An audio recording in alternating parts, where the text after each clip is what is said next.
बच्चे का ग्रोथ और डेवलपमेंट ठीक चल रहा है, इसका कैलकुलेशन हम बच्चे के वज़न के आधार पर साधारणतया करते हैं और यह मानते हैं कि बच्चे का वज़न 5 महीने पर दोगुना हो जाना चाहिए। जन्म के वज़न का, जन्म पर उसका वज़न जितना था उसका दोगुना हो जाना चाहिए 5 महीने पर,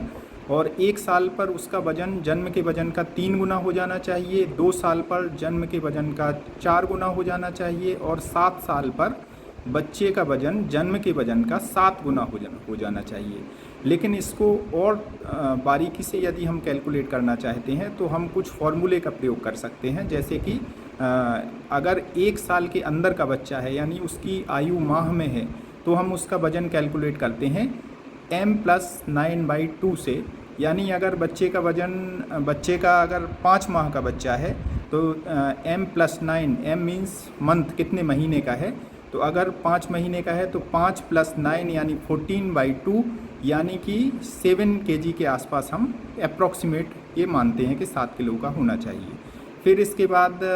हम यदि ईयर में, जैसे हमने बताया कि 2 साल में बच्चे का वज़न 2 गुना हो जाता है जन्म का, और जन्म पर यदि वज़न 3 किलो है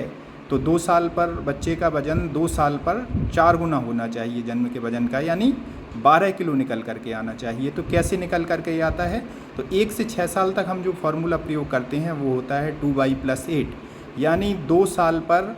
अगर हम कैलकुलेट करना चाहें तो y यानी ईयर, कितने वर्ष का बच्चा है, तो 2 मल्टीप्लाइड बाई, हम 2 साल के बच्चे का निकाल रहे हैं तो 2 मल्टीप्लाइड बाई 2 + 8 यानी 12। तो ये इस प्रकार से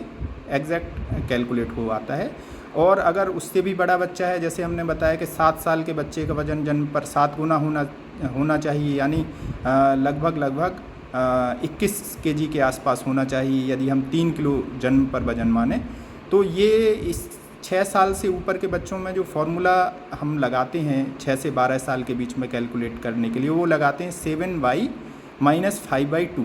यानी अगर 7 साल के बच्चे का हम वज़न कैलकुलेट कर रहे हैं तो 7y मतलब कितने साल का बच्चा है, तो 7 मल्टीप्लाइड बाई y, हम चूँकि 7 साल के बच्चे का निकाल रहे हैं इसलिए 7 मल्टीप्लाइड बाई 7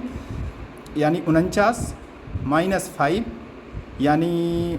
49 - 5 यानी 44, और 44/2 यानी 22, यानी लगभग हम मान के चल रहे हैं कि 7 साल पर 7 गुना यानी 21 किलो होना चाहिए, और हमारे हिसाब से यह जो वज़न आया ये 22 किलो आया, तो अप्रॉक्सीमेट ठीक वज़न आया है। तो इस प्रकार से हम वज़न